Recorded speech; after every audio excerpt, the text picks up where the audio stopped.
الله غايتنا والرسول زعيمنا والقرآن دستورنا والجهاد سبيلنا والموت في سبيل الله أسمى أمانينا. Cette devise n'est pas celle de l'État islamique, mais celle des frères musulmans. Une confrérie secrète fondée en Égypte et présente en Europe depuis le début des années 60. Son objectif, l'islamisation du monde. ومعنى هذا أن الإسلام سيعود إلى أوروبا مرة أخرى. L'objectif, c'est qu'à terme, le puzzle du califat islamique soit par la suite recomposé. L'idéologie qu'ils ont créée, on la retrouve dans tous les groupes salafistes, dans tous les groupes djihadistes. Des frères musulmans, il y en a aussi chez nous, en Belgique, à Verviers et à Molenbeek. Pas très nombreux, ils sont connus pour être assez actifs. Qui sont-ils? Que veulent-ils? Pour le savoir, nous avons mené l'enquête. Les journalistes de la RTBF t'ont refusé de toute façon leur rencontre. Oui, tu leur avais déjà dit bonjour. Mais les frères musulmans n'aiment pas s'afficher. Alors pour décoder et comprendre, nous avons été à la rencontre de 3 anciens frères musulmans. Ils vont nous révéler les dessous de cette confrérie secrète. D'abord, il y a les 10 piliers de l'allégeance, parmi lesquels on trouve le 4e dans l'ordre, c'est le djihad armé, c'est pas rien. En Belgique, la sûreté de l'État les surveille depuis les années 80. Ils sont dangereux par les idées qu'ils véhiculent et le fait donc que ces idées ne sont pas adaptées à nos valeurs démocratiques. Pour certains, leurs discours et leurs idées auraient contribué à préparer le terrain aux recruteurs salafistes djihadistes. Ah oui, ils ont participé à mettre le feu à la plaine. Daesh aujourd'hui récolte les fruits d'un travail qui en partie a été fait pendant des années par les frères musulmans. Minoritaires au sein de la communauté musulmane, les frères musulmans ne sont certainement pas les seuls responsables. Sont-ils réellement dangereux pour notre démocratie et notre sécurité? Enquête au cœur d'une nébuleuse inquiétante et mystérieuse.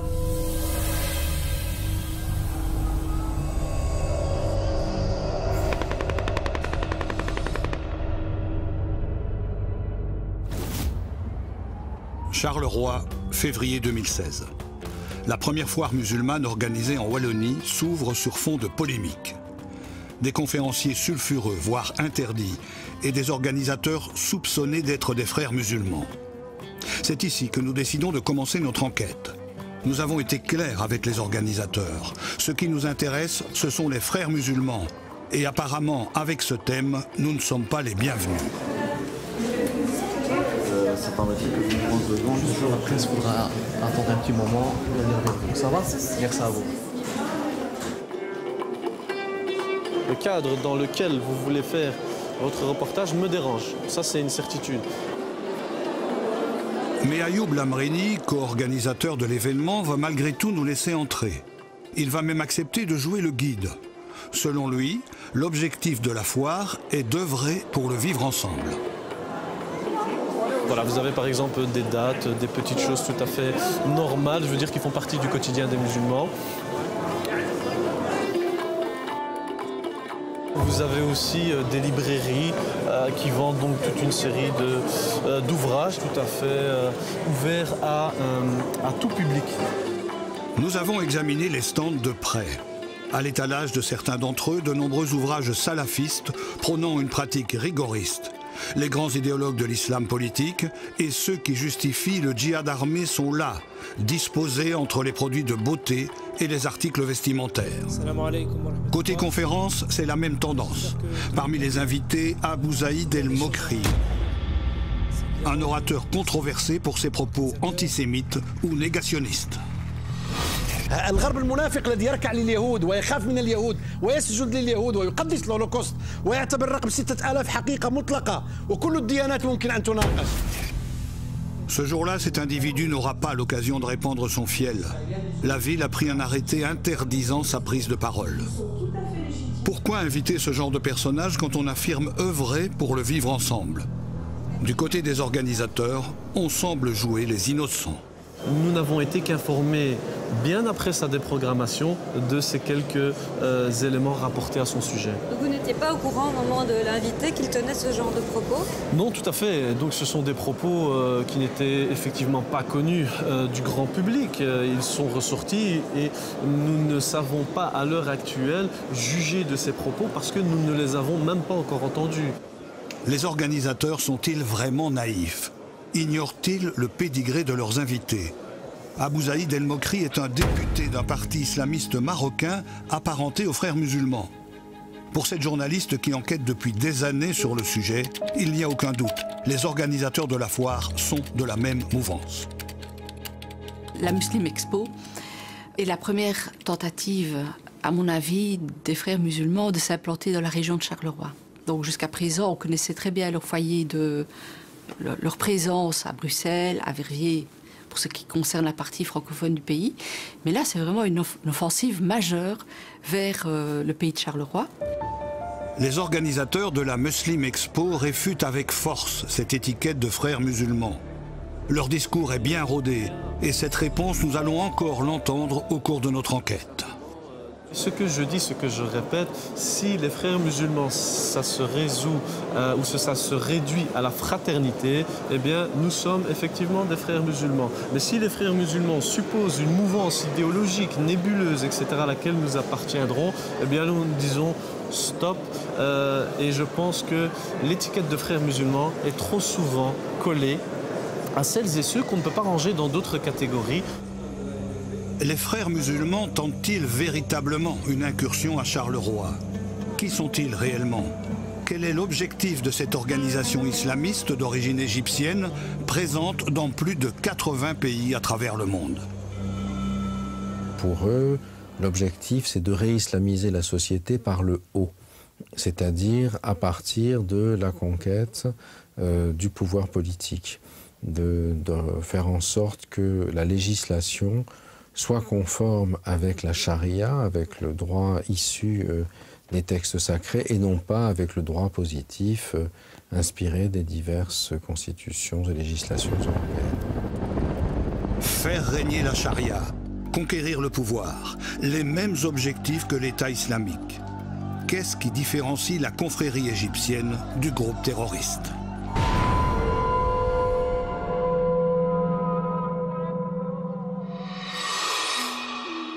Pour comprendre, il faut remonter l'histoire. La confrérie des frères musulmans est née en Égypte en 1928, 4 ans après la chute du califat ottoman. À cette époque, l'Égypte est sous influence britannique. Hassan al-Banna, un jeune instituteur, rêve de libérer son pays de la domination laïque occidentale en islamisant la société égyptienne. Il détaille sa méthode dans un manifeste publié en 1936. Il va considérer que l'islam n'est pas simplement une religion au sens strict du terme, mais un système global. C'est une religion certes, mais un système politique, philosophique, une manière de penser et également une manière d'agir. C'est un programme islamique et c'est un programme totalitaire où vraiment la société est entièrement mise sous surveillance. Si elle déroge à la radicalité de la loi islamique, elle doit être punie très sévèrement. C'est l'interdiction de toute mixité dans la société. À moyen terme, la volonté des frères, c'est la reconstitution de ce califat islamique. Hassan al-Banna rêve de rétablir un califat, un État sous l'autorité d'un descendant du prophète, régi par des règles islamiques. Pour y arriver, il propose une stratégie par étapes. Il faut d'abord islamiser l'individu, puis la famille, le peuple, avant l'instauration d'un gouvernement islamiste au niveau local, puis international. L'objectif à très long terme, c'est-à-dire l'islamisation du monde, est une sorte d'idéal. Ils savent très bien que ce n'est pas quelque chose qu'ils réussiront à obtenir et à créer à l'échelle d'une vie humaine. Ça peut prendre 50 ans, ça peut prendre 100 ans, ça peut prendre des centaines d'années. Mais dans le logiciel frériste, on a le temps. Dans les années 30, un des obstacles au rétablissement du califat, c'est le risque de voir s'établir en Palestine un État juif.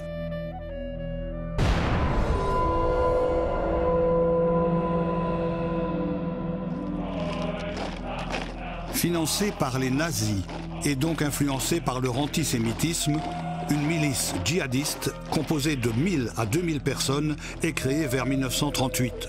Une branche paramilitaire secrète pour, entre autres, combattre le projet de création de l'État d'Israël. Il y a eu une lune de miel assez longue entre le nazisme et les frères musulmans. À l'origine même de la structure frériste, les nazis vont financer le premier appareil secret des frères musulmans, l'appareil secret étant l'appareil clandestin et terroriste de la confrérie, qui a toujours existé. En Égypte, le roi Farouk est renversé par Gamal Abdel Nasser, qui est soutenu par la confrérie. Mais une fois au pouvoir, Nasser va laisser tomber les frères musulmans et leur projet d'islamiser la société. وقابلت المرشد العام للإخوان المسلمين وقعد وطلب مطالب. طلب إيه؟ أول حاجة قال لي يجب أن تقيم الحجاب في مصر وتخلي كل واحدة تمشي في الشارع تلبس طرحة.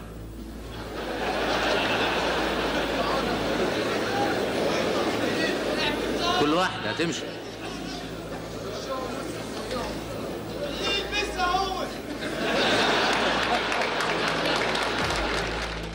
En 1954, Nasser dissout la confrérie. Saïd Qutb, figure intellectuelle des frères musulmans, est arrêté. En prison, il va écrire un livre dans lequel il légitime le djihad offensif. Il sera condamné à mort. Il est considéré aujourd'hui comme un des théoriciens du djihadisme contemporain. En islam, on ne peut faire le djihad que lorsque l'islam est attaqué. Saïd Qutb va dire non. Tant que la charia n'est pas appliquée dans le monde entier, eh bien, c'est une infraction, c'est quelque chose que nous devons réparer. Et donc, il autorise le djihad offensif. Plusieurs groupes terroristes sont nés de la matrice des frères musulmans, comme Al-Qaïda, dont un des emblèmes est très semblable à celui des frères musulmans. Certains fondateurs d'Al-Qaïda ont été ou ont fréquenté, ont été des compagnons de route des frères musulmans. L'idéologie qu'ils ont créée, on la retrouve dans tous les groupes salafistes, dans tous les groupes djihadistes, dans tous les groupes terroristes qui sont animés par la volonté de revanche de l'islam et d'une domination de l'islam sur le monde ou sur les régions cibles. Comment cette organisation arabe, totalitaire et djihadiste arrive-t-elle en Europe, et plus particulièrement en Belgique?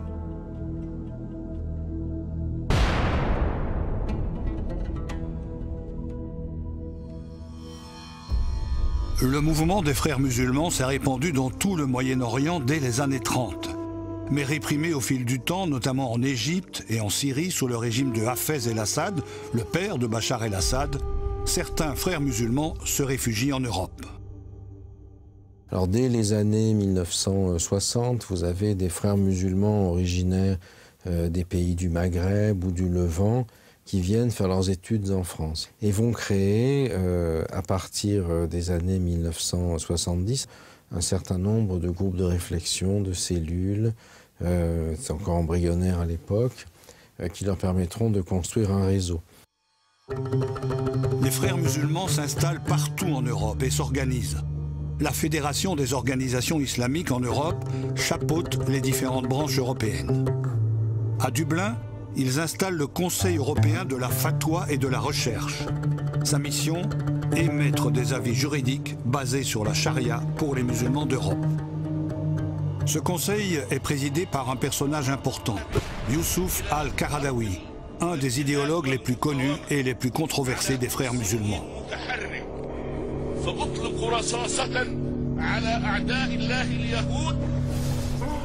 Chez nous, les frères musulmans vont être à l'origine du Centre islamique et culturel de Belgique, avec les Wahhabites d'Arabie Saoudite, auxquels la Belgique offre le pavillon du cinquantenaire et confie la gestion du culte. Les deux branches les plus réactionnaires de l'islam se retrouvent donc aux commandes chez nous.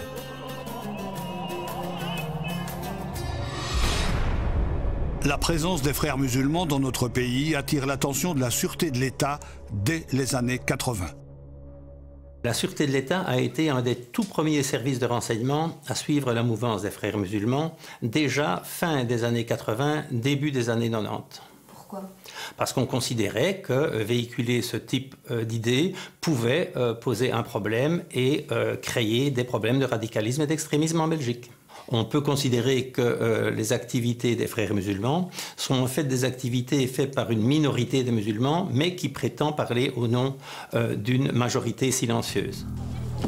Les premiers lieux où ils installent des mosquées sont deux villes dont on parle beaucoup aujourd'hui, Verviers et Molenbeek. Ils ont créé 2 mosquées qui existent toujours aujourd'hui, une mosquée à Verviers et une mosquée à Molenbeek. Et c'est de là qu'a diffusé l'idéologie des frères musulmans en Belgique. Une des premières mosquées qui était raccordée au Coran des frères musulmans, c'était la mosquée Al-Khalil à Molenbeek. Parce que justement ces liens avec la branche syrienne des frères musulmans étaient indiscutables. Et quand on décryptait, disons, le discours sur les papiers, on retrouvait de façon relativement évidente la trace de l'idéologie qui était véhiculée par les frères musulmans. Et ces mosquées sont très importantes. Celle de Verviers draine le plus grand public en Wallonie, en tout cas pour la prière du vendredi. À Verviers, la mosquée As-Sahaba et le Cessive, complexe éducatif et culturel islamique, qui occupent le même bâtiment, sont-ils toujours sous l'influence des frères musulmans? Pour le savoir, nous décidons de nous rendre sur place pour leur poser la question. Vous êtes des journalistes, vous êtes libres. Nous, à l'intérieur, c'est un lieu de culte qu'il faut respecter. On est ouvert. Laissez-moi vos coordonnées. Je vous donnerai de façon un rendez-vous.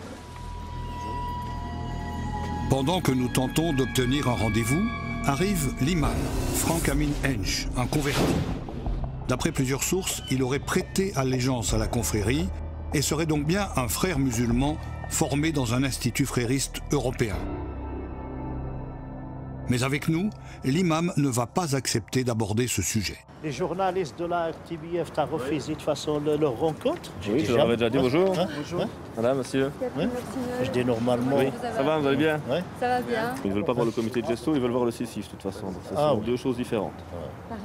Nous voulez-vous voir vous? Oui, je sais. Donc, si c'est pour discuter du culte, comme je l'avais dit, il n'y a pas de problème pour ces questions-là. Oui, mais d'autres questions, ben, voyez avec Mohamed, alors c'est lui le chef à ce niveau-là. Je vais, c'est la prière, donc on a besoin de moi. D'accord. De toute façon, on va Mais nous n'obtiendrons jamais aucune interview.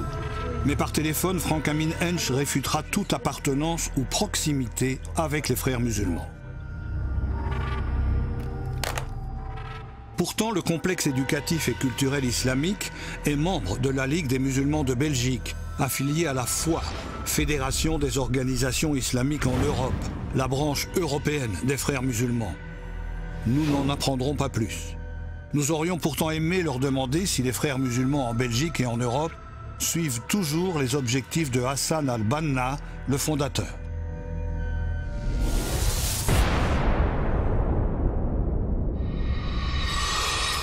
L'objectif, si vous voulez, diffère d'un pays à l'autre. Vous avez certaines organisations frères musulmans dans un certain nombre de pays qui considèrent que l'objectif in fine est de créer un État islamique dans les pays dans lesquels ils évoluent. D'autres pays qui considèrent qu'il est important de mettre en place un minimum syndical islamique, c'est-à-dire un niveau minimum d'islamité en deçà duquel on ne peut pas descendre, et défendre leur identité lorsque cette identité est perçue par les frères musulmans comme étant remise en cause. Pour connaître l'objectif précis des frères musulmans pour l'Europe, nous avons été à la rencontre de 3 anciens frères musulmans. Tous les 3 avaient prêté allégeance à la confrérie. Tous les 3 y avaient des responsabilités. Aujourd'hui, Mohamed Louisi se bat avec sa plume. Il écrit pour alerter sur les activités des frères musulmans. Farid Abdelkrim. Après 15 ans chez les frères musulmans, cet islamiste est devenu humoriste. Avec de la dérision et beaucoup d'audace, il n'hésite pas à dénoncer les dangers de l'islamisme. Service sécurité, s'il vous plaît, tu ramènes la burqa. Le paradis, il ne faut pas perdre son temps, il faut y aller vite. Hein. Mais t'inquiète pas, la burqa c'est high-tech, ça vient de Taïwan. Dedans, il y en a l'écran plasma. Et il y en a les sidéries, tu connais, c'est les canapés marocains. Toi, tu dors, les gens ils croient que t'es réveillé. Michael Privot, un Belge converti, toujours très actif au sein de la communauté musulmane. Depuis quelques années, il a pris ses distances avec les frères musulmans, tout en y gardant quelques amis. Tous trois vont nous aider à comprendre quel est le projet réel des frères musulmans en Europe.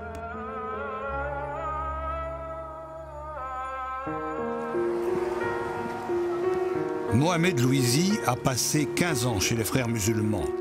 Il a fait connaissance avec la confrérie au Maroc, bien avant son arrivée en France en 1999. Mohamed a 21 ans quand il décide de venir en Europe pour étudier. C'est ici, dans cette résidence universitaire à Villeneuve-d'Ascq, près de Lille, qu'il est recruté par la branche française des frères musulmans, quelques jours à peine après son arrivée. Au rez-de-chaussée, donc il y avait une salle de prière. C'était une bonne nouvelle pour moi. Et c'est là où j'ai rencontré effectivement le prédateur des frères musulmans. 3-4 jours après mon arrivée en France, donc je rencontre le premier frère musulman de France. Après cette rencontre décisive avec un recruteur, Mohamed grimpe rapidement les échelons dans l'organisation et occupe des responsabilités importantes au niveau national en tant que président des étudiants musulmans de France. Aujourd'hui, il décode. Pour lui, ce recrutement dans les universités s'inscrit bien dans un projet plus large d'islamisation de la société.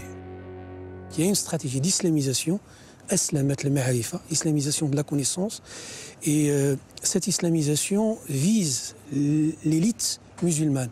Et où est-ce qu'on va trouver l'élite musulmane? C'est dans les campus universitaires. C'est ce qu'on appelle l'islamisation par le haut. Mohamed Louisi a participé lui-même à ce projet d'islamisation par le haut, en devenant à son tour recruteur. Derrière cette porte, la salle de prière où Mohamed repérait les futurs adeptes. Il faut repérer des potentialités. La rigueur, des gens qui viennent tout le temps faire la prière, des gens un peu avec un look qui reprend un peu la barbe et compagnie. Ces gens-là ils sont repérés, donc la personne, il rentre en contact avec eux. Et souvent, pas de manière directe. Mohamed Louisi, recruteur, nous explique comment fonctionne cette société secrète. Pour devenir un vrai frère musulman, il faut prêter un serment d'allégeance dans un rituel particulier.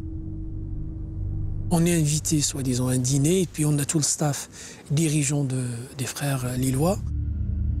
On s'est mis debout, on s'est donné la main, et puis on répétait la formule pour l'allégeance, prenant témoin Dieu de cet engagement. وأعاهد الله أن ألتزم بواجبات الإسلام والجهاد في سبيله وأعاهد الله على احترام شروط بيعتي للإخوان المسلمين. Pour se préparer à prêter serment, les responsables lui demandent d'étudier une épître particulièrement belliqueuse de Hassan al-Banna. On y parle de djihad armé et de sacrifice. Moi, je découvre plus tard que cette épître-là n'était pas destinée aux frères musulmans lambda à l'époque d'Hassan al-Banna. Était réservée à la branche paramilitaire qui menait des actions, disons-le, terroristes très violentes. Cette épître-là est utilisée jusqu'au jour d'aujourd'hui par les frères musulmans pour préparer, pour initier les recrues pour adhérer à la confrérie. Après avoir prêté allégeance, Mohamed Louisi va avoir accès à un document secret, un programme destiné à éduquer les nouvelles recrues des frères musulmans. Au cœur de ce programme apparaît le projet d'islamisation de l'Europe. C'est un projet qui s'appelle le projet Tamkin. Et le projet Tamkin,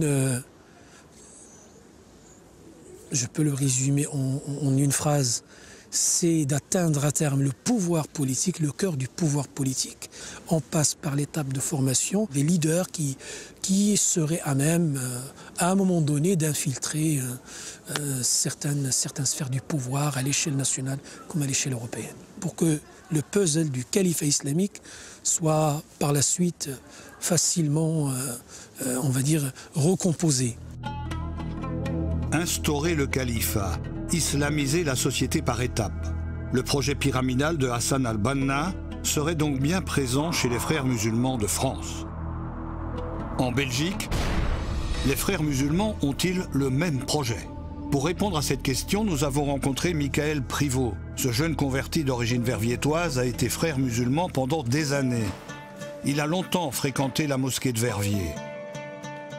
Aujourd'hui, il dit avoir pris ses distances et explique n'avoir jamais adhéré à l'idée d'un califat en Europe. Pour moi, prendre une distance avec eux, c'était pas une question d'idéologie parce que j'avais jamais accepté, comme point de départ déjà, cette idéologie de type, comme on disait tout à l'heure, englobante, etc. Je veux dire, moi, quand je suis entré vraiment chez les frères, ce qui m'intéressait, c'était de voir qui ils étaient, de voir comment ils travaillaient. Et l'intérêt, c'était de pouvoir travailler avec eux, avec des gens qui ont une structure. Donc, c'était plus pour moi un véhicule que de me dire, ouais, j'ai envie de devenir musulman parce que le califat machin, jamais, quoi. Michael Privot a occupé de hautes responsabilités au niveau européen chez les frères musulmans. Moins alarmiste que Mohamed Louisi, il affirme que le califat n'est pas l'objectif de tous les frères musulmans en Europe. Moi, je dirais non par rapport à mon expérience et toutes les rencontres que j'ai faites, que le gros des frères est sur une démocratie, sur l'idée d'une démocratie représentative parlementaire, avec des musulmans qui seront toujours en minorité en Europe, et ça ne va pas changer. Et puis il y en a d'autres qui vont vous parler du califat. Dans la longue interview qu'il nous a accordée, Michael Privot donne une image plutôt positive de l'action des frères musulmans chez nous. Y aurait-il des différences d'objectifs entre les différentes branches européennes des frères musulmans? Pour en savoir plus, nous décidons de contacter les responsables actuels pour la Belgique. Ils devraient se trouver à la Ligue des musulmans de Belgique, une structure officiellement affiliée à la Fédération des organisations islamiques en Europe. La LMB se situe à Bruxelles. Peut-être accepteront-ils de nous éclairer sur leurs objectifs réels. Oui, bonjour. On est bien à la Ligue des musulmans de Belgique? Il n'y a pas personne. Il n'y a personne aujourd'hui? Pas personne. Quand est-ce qu'on peut passer? Nous décidons de contacter Karim Chemlal, le vice-président de la Ligue des musulmans de Belgique. Il refuse de nous accorder une interview et s'offusque qu'on puisse associer la LMB aux frères musulmans. Dans cette interview accordée en 2013 sur le même sujet, il apparaît mal à l'aise et formule une réponse qui ressemble mot pour mot à celle que nous avons reçue à la Muslim Expo de Charleroi. On vous a accusé d'être aussi un frère musulman. On est frère en islam. Exactement. Ça c'est sûr. On est frère en islam. C'est une à donner aux journalistes qui vous posent cette question-là.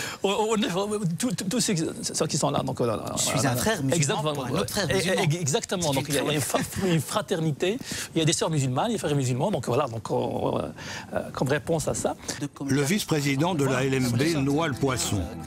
Pourtant, pour Farid Abdelkrim, cet ancien frère musulman français, il n'y a aucun doute. Il a très bien connu et fréquenté Karim Chemlal au sein de l'organisation. Alors je suis sûr pour Karim Chemlal que c'est un frère musulman.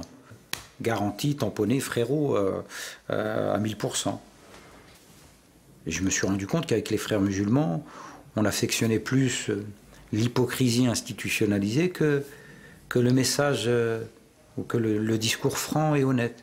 Le discours franc et honnête est considéré par certains comme un manque de respect, comme une tare comportementale. Et avec le temps, je me suis rendu compte que non, les mecs ils se moquent du monde. Donc, qui dit se moquer du monde, c'est se moquer des musulmans, c'est aussi se moquer de l'islam, je suis désolé. Hypocrisie, culte du secret, il y en a pourtant bien un qui parle clairement et qui ne se cache pas. C'est Youssouf Al-Qaradawi, le président du Conseil européen de la fatwa et de la recherche. Il n'a pas peur d'afficher ses ambitions pour l'Europe. ومعنى هذا أن الإسلام سيعود إلى أوروبا مرة أخرى. ربما يكون الفتح القادم إن شاء الله هو فتح الدعوة والفكر، ليس من الضروري أن يكون الفتح بالسيف. Le discours date de 1999. Youssouf al-Qaradawi, cet Égyptien, est-il toujours une référence pour la Fédération des organisations islamiques en Europe? Nous les contactons par téléphone. Allô? Oui, bonjour. Notre interlocuteur nie tout lien avec les frères musulmans, mais confirme la référence et fait l'éloge de Youssouf al-Qaradawi. Globalement, c'est quelqu'un qui est mal connu. Pour moi, qui est dans l'air du temps par rapport à la démocratie, aux valeurs universelles des droits de l'homme, aux libertés, tout ce qu'on veut, aux droits de la femme. Plein de choses comme ça, ces propos sont extraordinaires. طوال التاريخ من يؤدبهم نتيجة إفسادهم. آخر تأديب كان تأديب هتلر، ما فعل بهم وإن كان مبالغوا في الأمر ما بلغوا، ولكن استطاع أن يعني يوقفهم عند حدودهم، وكان هذا أدبا إلهيا، تأديبا إلهيا وعقابا قدريا لهؤلاء. والمرة القادمة إن شاء الله ستكون على أيدي المؤمنين. Cet antisémite, misogyne, qui justifie les attentats suicides du Hamas, est aussi recherché par Interpol pour, entre autres, incitation au meurtre. Il reste pourtant un théologien de référence pour les frères musulmans, y compris en Belgique, et son intention est bien claire, l'islamisation de l'Europe. Un projet ambitieux, mais chez nous, les frères musulmans sont ultra minoritaires.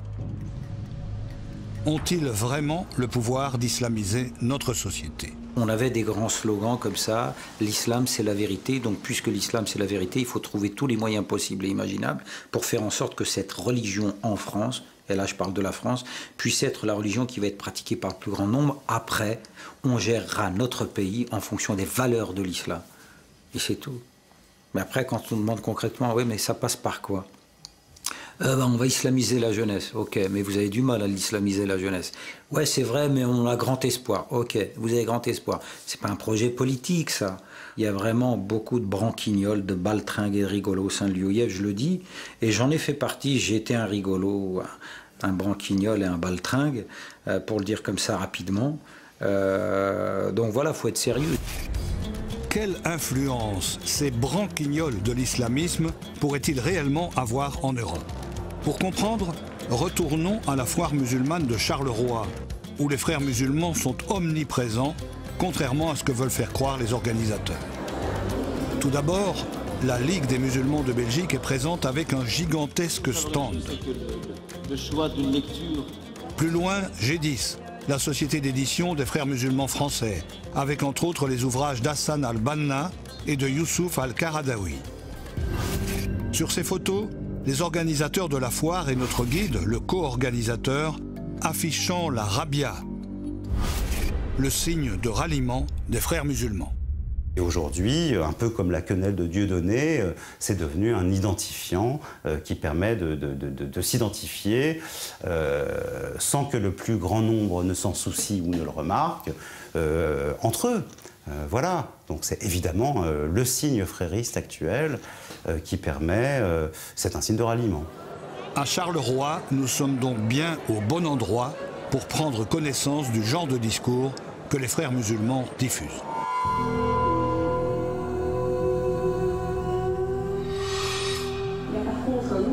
Pendant tout le week-end, une série de conférences sont proposées au public de la Muslim Expo. Parmi les orateurs, Nabil Ennasri, proche des frères musulmans, disciple de Youssouf al-Qaradawi.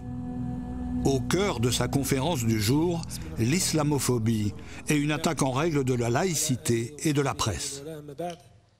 Mais je vais essayer de cibler mon intervention sur un défi en particulier, qui est le défi de l'islamophobie, puisqu'il est au croisement de pas mal d'éléments. On a été jusqu'à instrumentaliser la laïcité pour la dénaturer, la falsifier et en faire un instrument de stigmatisation des rangs des musulmans. Et bien ça devient rentable, malheureusement, de taper sur les musulmans.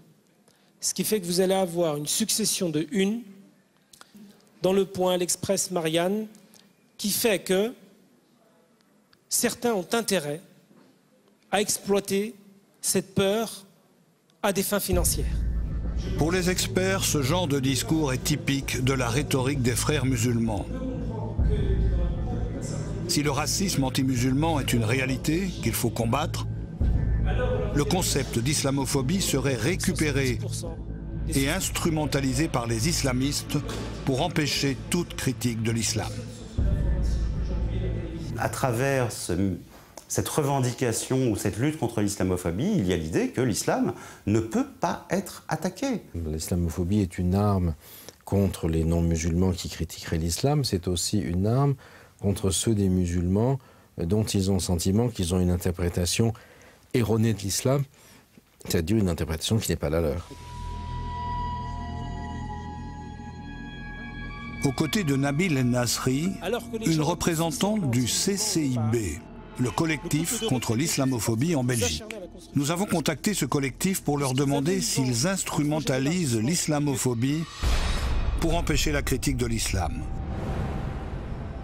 Agib El-Hajaji, fondateur et porte-parole du collectif, a accepté de répondre, tout en précisant qu'il n'a rien à voir avec les frères musulmans. On ne fait pas de lien entre la critique de l'islam, qui est quelque chose de tout à fait autorisé, légitime, et c'est même des choses qui se font dans notre société, et puis ce qui relève du champ de l'antiracisme, qui ça est véritablement condamnable, et pour lequel il est vrai, nous estimons aujourd'hui que la Belgique ne fait pas suffisamment. Pourtant, sur le profil Facebook du CCIB, nous avons trouvé ce post. Comment construire l'islamophobie? Sur la photo, des livres traitant de terrorisme, de djihadisme, le livre de Mohamed Louisi ou celui de Nicolas Hénin, ce journaliste français retenu en otage par l'État islamique. Pour le CCIB, dénoncer le terrorisme pousserait donc à l'islamophobie.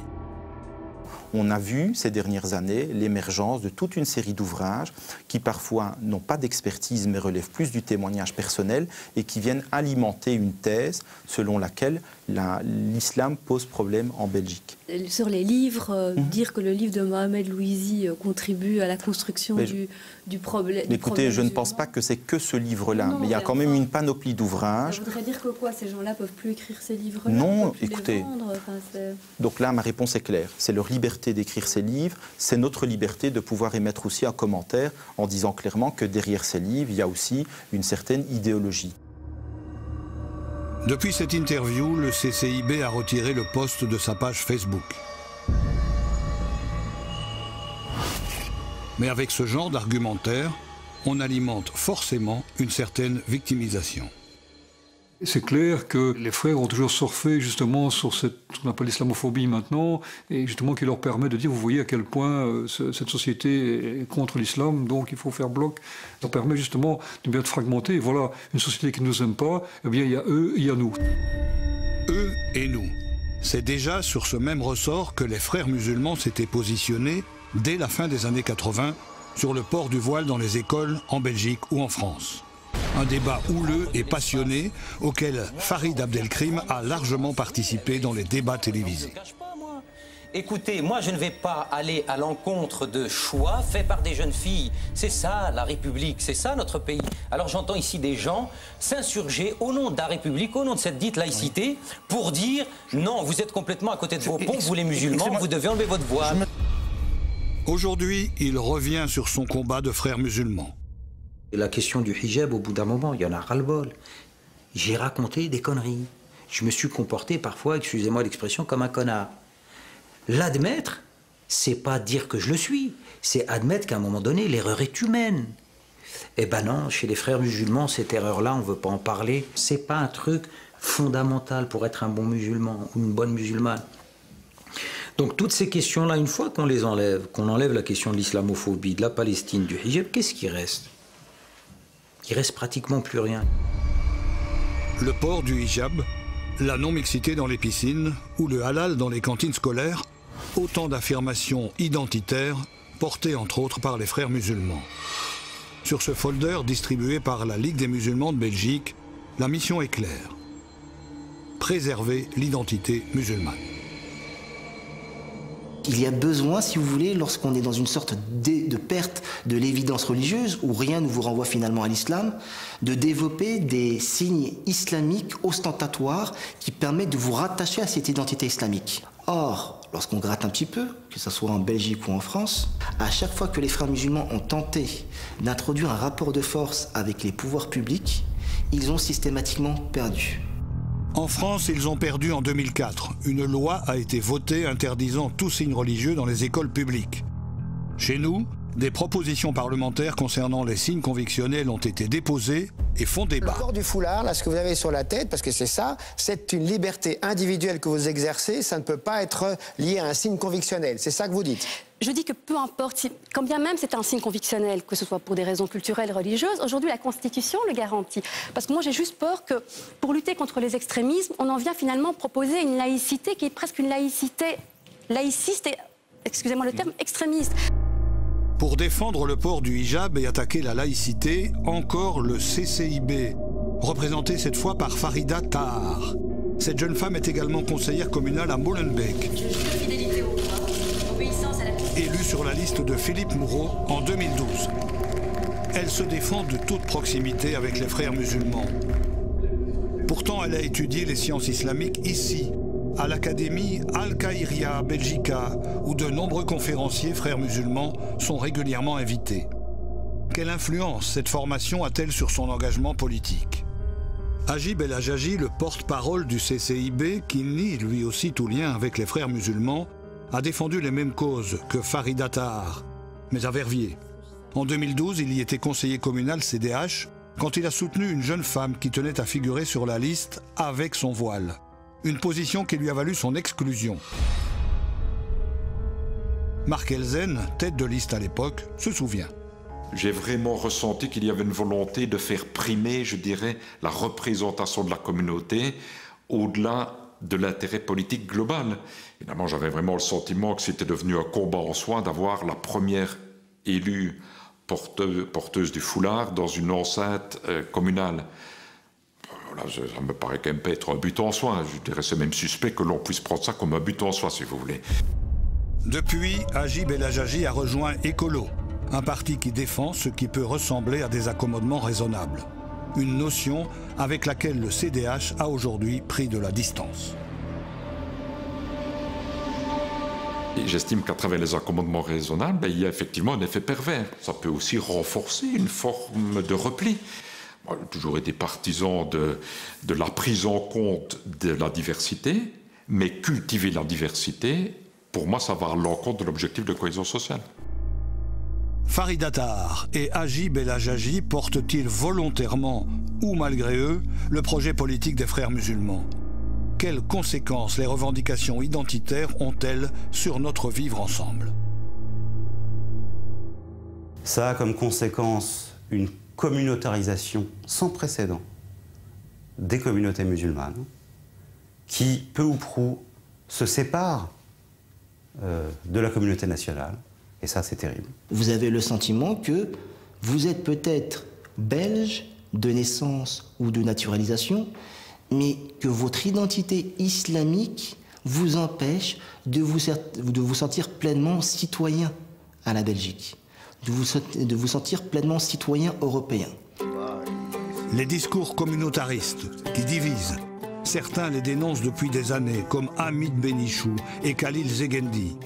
Aujourd'hui, ces deux citoyens bruxellois se sont engagés à combattre l'islamisme dans notre pays avec un collectif et une ASBL. À un moment donné, je suis désolé, hein, il faut taper sur la table et dire non. Le voile dans la fonction publique, non. Le voile à la police, non. Le voile chez les sapeurs-pompiers, non. Pourquoi vous mettez à chaque fois votre musulmanité en face de ma tranche? Pourquoi? Attends, mais moi, j'ai pas envie de vivre dans un État musulman. Moi, je suis pas en Arabie Saoudite ici. Nous avons assisté en spectateur à tout cela. Et je pense qu'aujourd'hui, la bataille se présente vraiment très inégale. Mais on ne doit pas laisser tomber les bras. Les pouvoirs publics commencent petit à petit à en prendre conscience aujourd'hui. Mais il va falloir quand même leur donner des outils pour qu'ils puissent comprendre qui est derrière tout cela. Les frères musulmans, ils ne sont pas bêtes, hein, c'est des gens très intelligents. Ils ont profité de la faille de la neutralité pour revendiquer tout ça. L'ambition de ces deux citoyens, promouvoir un islam de Belgique en proposant une alternative au discours islamiste. On veut l'islam de Belgique pour le protéger de ces gens. Donc pour moi, l'islam de Belgique, c'est clair, net, précis, adhésion aux lois et aux valeurs universelles. La loi, c'est le code pénal, le code civil. Terminé. Mais il n'y a pas une adhésion à une idéologie politique, qu'elle soit islamiste ou pas. Ça, non, c'est la loi de l'humain qui prime sur la foi. Clair, c'est net, c'est précis. Nous avons des rendez-vous qui se dessinent maintenant avec des hommes politiques, des parlementaires, des ministres, etc. Maintenant, pour pouvoir vraiment dialoguer, je dirais, face à face, pour essayer maintenant de mettre des projets rivaux à ceux des frères musulmans en place et pour essayer maintenant d'asseoir vraiment, concrètement, nos projets sur le terrain musulman de Belgique. Un combat de David contre Goliath. Le discours des frères musulmans est très largement diffusé à travers un réseau d'associations, mais aussi sur Internet ou sur des chaînes satellitaires comme Al Jazeera. Leur plus séduisant ambassadeur, le controversé Tariq Ramadan, chouchou des médias, est aujourd'hui attendu à Bruxelles. Il est l'un des invités d'un cycle de conférences débats organisé par l'ULB, la RTBF et le journal Le Soir. Aussi bien les pouvoirs publics, certains médias que le monde académique maintenant est complètement envoûté par les frères musulmans en Europe et par Tariq Ramadan en particulier. Certains médias en tout cas ont joué un rôle non négligeable dans la normalisation du discours de Tariq Ramadan et de sa présence. Tariq Ramadan est un prédicateur controversé à cause de ses liens supposés avec les frères musulmans.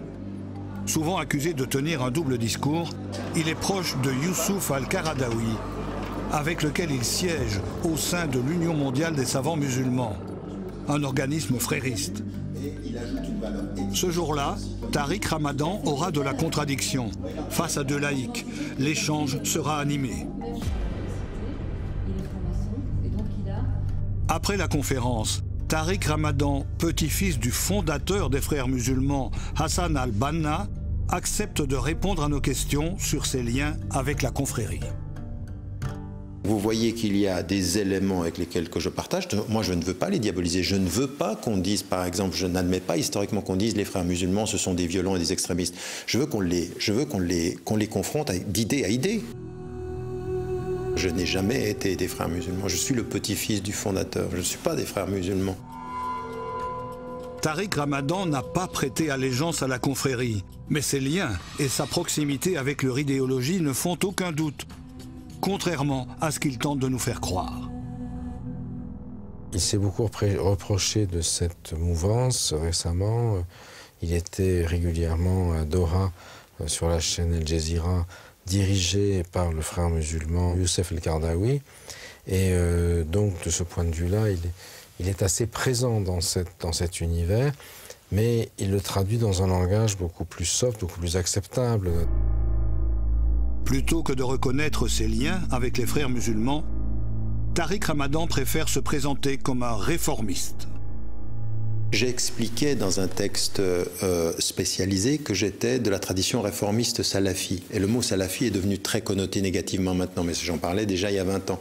Salafi, ça veut dire quoi? Qui revient à l'origine. Mais pour moi, c'était revenir à l'origine pour retrouver l'énergie créatrice, vigoureuse, libre de l'origine.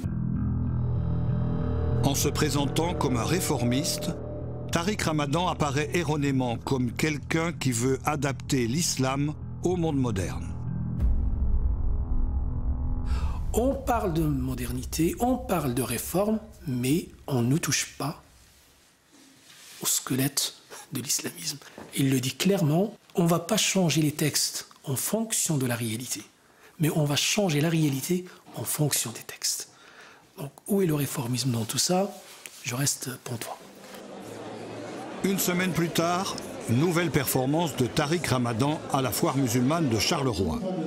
Devant un public conquis et nombreux, avec au premier rang l'ancien bourgmestre de Molenbeek, Tariq Ramadan va, comme il le fait depuis 20 ans, parler de citoyenneté et d'ouverture, mais en insistant sur l'importance de cultiver la différence. Chez un certain nombre de Belges de confession musulmane, le fait que de s'ouvrir, ça se fait au risque de se perdre. Il faut faire attention. S'ouvrir n'est pas se perdre. J'ai trop vu de gens qui, dans l'ouverture, oubliaient leur mémoire. Ils veulent tellement être acceptés que c'est pas même d'être intégrés, c'est ce que moi j'appelle des désintégrés. Ça veut dire à un moment donné s'assumer, assumer son identité. Et même dans la langue, il y a des complexes. On a une condition avec des gens qui ne sont pas de leur confession, ils disent bonjour et pas salam alaikum. Pourquoi est-ce que tu as peur de ta langue? Pourquoi est-ce qu'on est en train de détruire la langue arabe? Appeler à la citoyenneté en nourrissant un sentiment de perte d'identité. Revendiquer le voile, le halal, la non-mixité.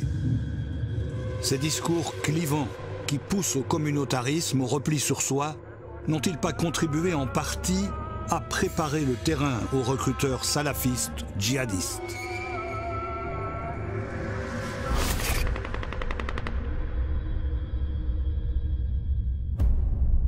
Daesh aujourd'hui récolte les fruits d'un travail qui en partie a été fait pendant des années par les frères musulmans.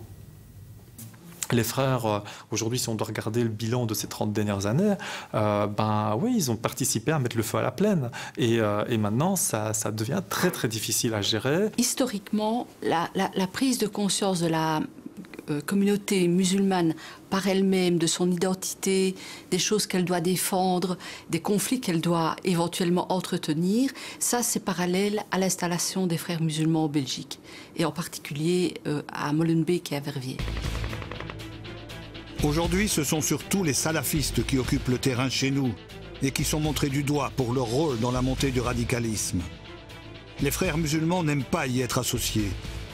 Pourtant, le 13 juin 2013, lors d'une grande réunion au Caire, en Égypte, frères musulmans du monde entier et salafistes ont signé ensemble un appel au djihad en Syrie, un appel à la résistance au régime de Bachar el-Assad.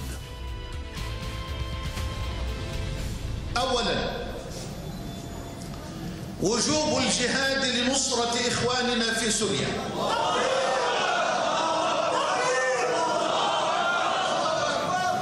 بالنفس والمال والسلاح وكل أنواع الجهاد والنصرة. استنكار تصنيف واتهام بعض فصائل الثورة الإسلامية بالإرهاب في الوقت الذي يغض الطرف فيه عن الجرائم الإنسانية للنظام السوري وحلفائه.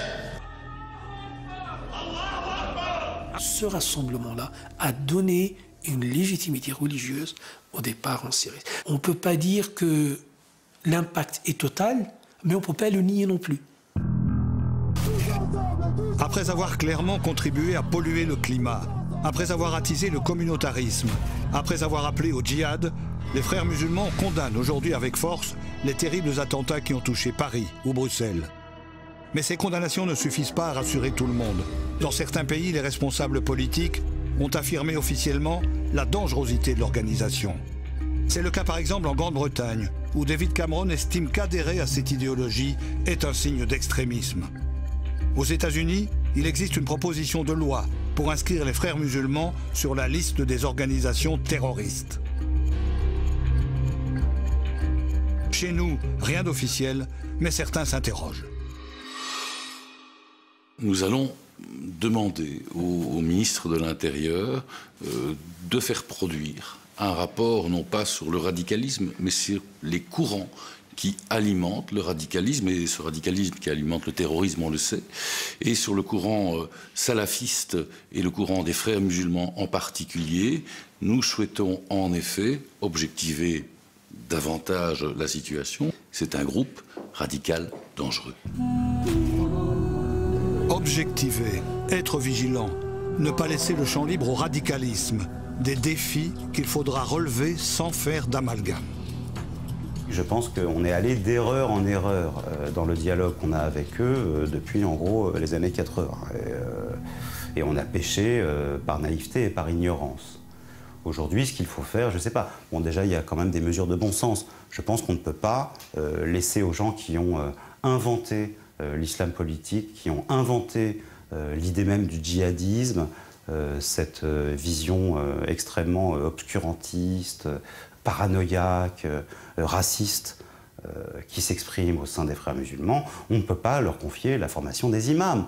Celui qui ne sait pas et celui qui ne veut pas savoir. Voilà. Je crois que... Je ne dirais pas il est trop tard. Il est un peu tard. Mais enfin, il y a encore beaucoup de choses à faire.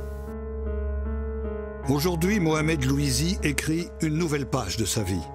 Il a quitté l'islamisme, mais pas l'islam. Il revendique un islam apolitique et surtout lance un appel aux frères musulmans. Pour lui, la première chose qu'ils doivent faire, c'est une vraie réforme. Les frères musulmans aujourd'hui sont appelés, avec tout ce qui se passe, que ce soit à l'échelle internationale, que ce soit à l'échelle européenne et française, avec tous ces attentats, etc. Il y a un travail qui doit être fait. Mais tant que la racine idéologique de la violence n'est pas traitée, on ne peut pas dire qu'on est différent des djihadistes, parce qu'on a la même matrice idéologique qui alimente tout ça. Un travail d'envergure sur les textes, nécessaires, mais qui devra s'accompagner d'une clarification, d'une transparence sur les objectifs réels, à court et à long terme, des frères musulmans pour nos sociétés démocratiques. Catherine Lorsignol, bonsoir. Alors on l'a dit en commençant cette émission, le sujet n'était pas simple à traiter. Et tout d'abord, bien parce que beaucoup de portes se sont fermées, vous n'avez pas eu énormément d'interlocuteurs. Oui, la première difficulté, c'est qu'on s'intéresse à justement une organisation secrète. Les frères musulmans n'aiment pas s'afficher, n'aiment pas dire qu'ils sont frères musulmans. Et même quand on a des preuves et que c'est une évidence, ils continuent à le nier. Donc ça n'a déjà pas été... C'était une première difficulté. On a rencontré quand même un vrai frère musulman qui le reconnaissait, le revendiquait, mais il n'a pas accepté quand même d'apparaître et de donner une interview. L'autre difficulté, c'est que quand vous vous intéressez à cette organisation, que vous osez la critiquer ou remettre en cause certains aspects de leur idéologie, eh bien, les frères musulmans ne se laissent pas faire et attaquent assez facilement en justice. C'est ce qui est arrivé à Mohamed Louizi, qu'on voit dans le reportage, et qui écrit régulièrement sur un blog pour dénoncer les dangers de leur idéologie. Il est régulièrement attaqué. On sent bien que la stratégie, c'est de l'affaiblir financièrement pour finalement le faire taire. Alors vous avez osé vous intéresser aux frères musulmans, les analyser, les critiquer, même parfois. Mais comment vous avez fait pour ne pas tomber dans le piège de l'amalgame? On sait qu'aujourd'hui, l'amalgame fait encore plus de dégâts aujourd'hui qu'hier. Alors vous, Catherine, comment vous n'êtes pas tombée dans ce piège? Alors, pour moi, il n'y avait vraiment aucun amalgame à faire. On ne s'intéressait pas, on n'attaque pas une religion dans ce sujet. Ce qui nous intéressait, c'était la dimension politique de cette organisation. C'est l'islamisme qu'on a questionné, cette idéologie totalitaire qui veut imposer une organisation de la vie complètement régie par l'islam. En tout cas, c'est le programme politique du fondateur Hassan al-Banna. C'est ça qui nous intéressait. Et ce qui nous intéresse aussi en Belgique, ici, on a une liberté de pensée, une liberté d'expression. Donc les frères musulmans auraient aussi le droit d'exprimer leurs idées, mais ils ne le font pas. Et ce qui serait intéressant dans une société démocratique comme la nôtre, c'est que justement, ils sortent du bois et qu'on puisse avoir un débat d'idées avec eux. Alors on l'entend dans votre enquête, peut-être faut-il encore le répéter, la majorité des musulmans s'exprime clairement pour un islam de Belgique qui respecte d'abord les lois belges. Bien sûr, on a vraiment affaire à une minorité. On parle de 80 à 100 personnes en Belgique qui auraient prêté allégeance à la confrérie. Alors ça ne veut pas dire qu'il n'y en a que 80 ou 100. Ce qui est aussi compliqué dans cette organisation, c'est qu'il n'y a pas vraiment une carte de membres. Vous pouvez être considéré comme frères musulmans ou en tout cas proche de leurs idées, porter leurs projets, parfois consciemment, parfois même inconsciemment, en fréquentant certaines ASBL au sein desquelles, dans le conseil d'administration, il y a 1 ou 2 frères musulmans qui a prêté allégeance, et d'autres membres qui ne se rendent même pas compte réellement qu'ils fréquentent une association qui est finalement dirigée ou fondée par des frères musulmans. Et donc ça complique aussi les choses. Mais en tout cas, cette minorité a pour ambition, on le voit de plus en plus clairement, de se positionner comme interlocuteur des autorités. Et c'est ça qui est gênant. C'est une espèce de minorité agissante au nom d'une majorité silencieuse, bien qu'aujourd'hui, on le voit aussi dans notre reportage, cette majorité silencieuse, elle en a aussi marre de ces discours discours-là et prend la parole pour les dénoncer aussi. Ceci dit, quand on regarde votre enquête, c'est vrai qu'on oscille entre deux impressions. On se dit, bon, les frères musulmans, c'est vrai, ils sont minoritaires, ils n'arriveront pas à pénétrer les rouages de nos institutions, mais on entend aussi que quelque part, ils ont préparé le terrain des recruteurs syriens, et là, c'est plus inquiétant.